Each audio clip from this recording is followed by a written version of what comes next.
প্রধানমন্ত্রী নির্বাচিত হয়েছিলেন এই শ্যামপুর কদমতলী ড্যামরা যাত্রাবাড়ি একটি প্রত্যন্ত গ্রাম অঞ্চল ছিলেন এবং এই এলাকার সন্তান জনাব আলহাজ সালাউদ্দিন সাহেবকে আপনারা ভোট দিয়ে তাকে সংসদে পাঠিয়েছিলেন এবং এই গ্রাম অঞ্চল থেকে আজকে যে শহরে পরিণত হচ্ছে আমাদের এলাকা,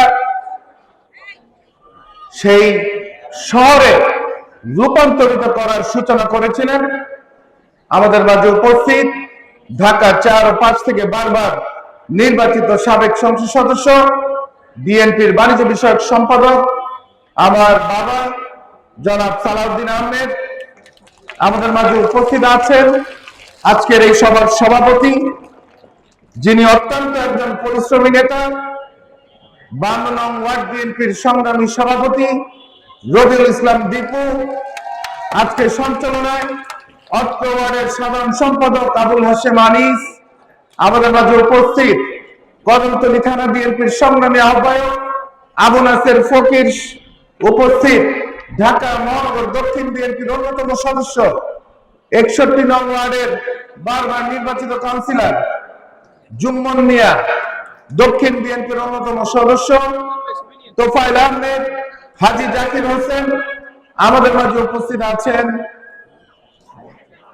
এই ৫২, ৫৩, ৫৪ নং ওয়ার্ডের সাবেক নির্বাচিত মহিলা কাউন্সিলর, সাবেক কদমতলী থানা মহিলা দলের সভানেত্রী খালেদা আলম। আমাদের মাঝে উপস্থিত আছেন বৃহত্তর শ্যামপুর থানা বিএনপির সাবেক সভাপতি ইমরান আহমেদ রাসেল সহ বিভিন্ন পর্যায়ের নেতৃবৃন্দ। আমার সামনে উপবিষ্ট আমার শ্রদ্ধেয় মুরব্বিয়ান ইকরাম, উপস্থিত আমার মা বোনেরা, আমার ভাইরা, প্রিয় এলাকাবাসী, আসসালামু আলাইকুম ওয়া রাহমাতুল্লাহি ওয়া বারাকাতুহু। অনেক অনেক শুকরিয়া জানাচ্ছি, কৃতজ্ঞতা জানাচ্ছি এই প্রখর রোদে দীর্ঘক্ষণ আপনারা বসে আছেন। আমার বক্তব্য একেবারেই সংক্ষিপ্ত করব। আমি আপনাদের মাঝে আজকে তুলে ধরব বাংলাদেশের মানুষকে নিয়ে বিএনপি ইতিমধ্যে রাষ্ট্র কাঠামো মেরামতের ৩১ দফা ঘোষণা করেছিলেন ওই স্বৈর শাসক হাসিনার আমলে। আপনাদের মনে থাকার কথা, যখন অন্যান্য দল আওয়ামী লীগের ভিতরে ঢুকে থেকে, ছাত্রলীগের লুঙ্গির তলে ঢুকে থেকে গুপ্তচর করেছে, যারা আজকে গুপ্তবাজ দল হিসেবে পরিচিত, সেই দল যখন বাংলাদেশের মানুষকে নিয়ে কোনো পরিকল্পনা করেনি, কিন্তু বাংলাদেশ জাতীয়তাবাদী দল বাংলাদেশের মানুষকে নিয়ে, বাংলাদেশের মাটিকে নিয়ে ঠিকই পরিকল্পনার মাধ্যমে ৩১ দফা ঘোষণা করেছিল। নিশ্চয়ই আপনাদের মনে থাকার কথা। আজকে আগামী একটি অবাধ সুষ্ঠু নিরপেক্ষ নির্বাচনের মাধ্যমে বাংলাদেশের মাটির মানুষের মাধ্যমে নির্বাচিত হয়ে যদি বাংলাদেশ জাতীয়তাবাদী দল আগামী দিনে রাষ্ট্র পরিচালনার দায়িত্ব পায়, সেই ক্ষেত্রে বাংলাদেশ জাতীয়তাবাদী দল বিএনপি যে ৮টি মূল পরিকল্পনা নিয়ে এগোচ্ছে বাংলাদেশের মানুষের জীবন মান উন্নয়নের জন্য, সেই বিষয়ে আপনাদের কাছে আমি তুলে ধরতে চাই। এবং আমি ৫ই আগস্টের পর থেকে আমাদের এলাকার মহল্লায় মহল্লায়, আমাদের এলাকার অলিতে গলিতে, আমাদের এলাকার মানুষের সাথে আমরা মুক্ত আলোচনা করেছি। যে মুক্ত আলোচনার মাধ্যমে আমাদের নারীরা, আমাদের মুরব্বীরা, আমাদের আলেম সমাজের প্রতিনিধিরা, আমাদের শিক্ষার্থীরা, আমাদের তরুণরা, আমাদের এই এলাকার সবচেয়ে বেশি যেই মানুষগুলি তাদের রক্ত ঘাম করে আমাদের এই অঞ্চলের অর্থনৈতিক চাকা যারা সচল রাখে, সেই শ্রমজীবী মানুষরা যে প্রত্যাশার কথা আমাদেরকে জানিয়েছেন, এবং সেই কথা শুনে আমি লিপিবদ্ধ করেছিলাম, এবং আজকে আমি এলাকার মানুষের জন্য ২০টি অঙ্গীকারবদ্ধ হয়েছি। ইতিমধ্যে আপনাদের কাছে সেই অঙ্গীকারগুলো পৌঁছে গিয়েছে। আমি সেই অঙ্গীকারগুলোর কথা আজকে বলবো। আজকে আমরা যদি দেখি বাংলাদেশে পুরুষের সংখ্যার সমান সমান আজকে আমাদের নারীরা, আমাদের মা বোনেরা, আমাদের কন্যা সন্তানরা জনসংখ্যায় অলমোস্ট সমান সমান হয়ে গেছে। বিএনপির পরিকল্পনা কি? আজকে অন্য কোন রাজনৈতিক দলের যারা এই নির্বাচনে প্রতিদ্বন্দ্বিতা করছে তাদের পরিকল্পনা এই পর্যন্ত বাংলাদেশের মানুষ সুস্পষ্টভাবে জানে না, কেউ বলতে পারবে না।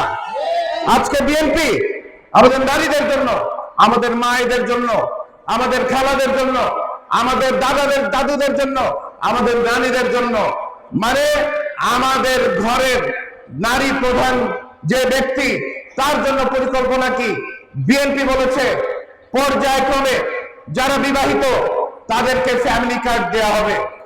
এই ফ্যামিলি কার্ডের মাধ্যমে আমাদের বাংলাদেশের নারীদেরকে ক্ষমতায়ন করার একটি সূচনা তৈরি হচ্ছে। আপনাদের মনে থাকার কথা, দেশনেত্রী বেগম খালেদা জিয়া এই দেশের সর্বপ্রথম আমাদের নারীদেরকে উচ্চ শিক্ষিত করার জন্য খাদ্যের বিনিময় শিক্ষা ঘোষণা করেছিলেন, উপবৃত্তি দিয়েছিলেন, এবং সেটির মাধ্যমে প্রত্যন্ত গ্রামাঞ্চলে আমাদের নারীরা সুশিক্ষিত হয়েছেন। এবং আজকে আমরা যদি পরিসংখ্যান দেখি, আজকে নারীরা অলমোস্ট আমাদের পুরুষের সমান তলে চলে এসেছে শিক্ষার ক্ষেত্রে। আমাদের এই ফ্যামিলি কার্ডের মাধ্যমে কি হবে? আমাদের এই ফ্যামিলি কার্ডের মাধ্যমে আমাদের নারীরা স্বাবলম্বী হবে। আমরা কেন পুরুষের বদলে আমরা নারীদের হাতে ফ্যামিলি কার্ড দিচ্ছি? এই ফ্যামিলি কার্ড যেটি নাকি প্রত্যেক মাসে 2 থেকে 2,500 থেকে 3,000 টাকা পর্যন্ত দেওয়া হবে, সেই টাকা আপনারা যেখানে আপনাদের পরিবারের জন্য প্রয়োজন সেখানে আপনাদের ইচ্ছায় আপনারা খরচ করতে পারবেন। এবং সারা দেশব্যাপী যখন এই ফ্যামিলি কার্ডের মাধ্যমে আমাদের নারীদেরকে স্বাবলম্বী করা হবে, সেই ক্ষেত্রে আমাদের নারীরা আমাদের পরিবারের মাঝে স্বাবলম্বী হয়ে মাথা উঁচু করে দাঁড়াতে পারবে।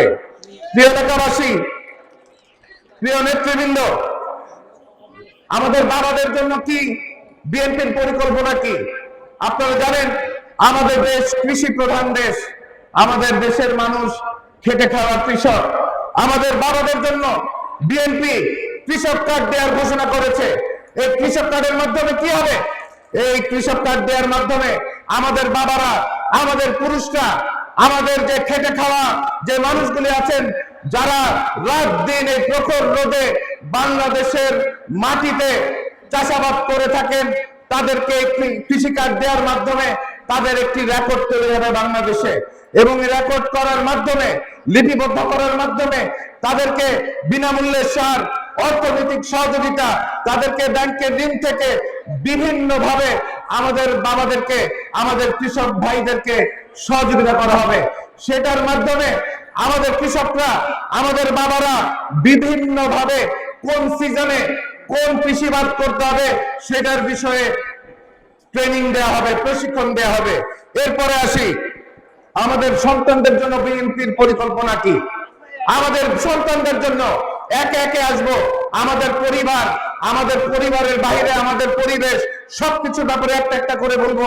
আপনারা নিশ্চয়ই ধৈর্য ধরে বসবেন, আমি আপনাদেরকে অনুরোধ করছি। বিএনপি আমাদের সন্তানদের জন্য পরিকল্পনা কি? মায়েদের জন্য পরিকল্পনা হয়েছে, বাবাদের জন্য পরিকল্পনা হয়েছে, এখন সন্তানদের জন্য পরিকল্পনা কি? সন্তানদের পরিকল্পনা হচ্ছে আনন্দময় শিক্ষা, দক্ষ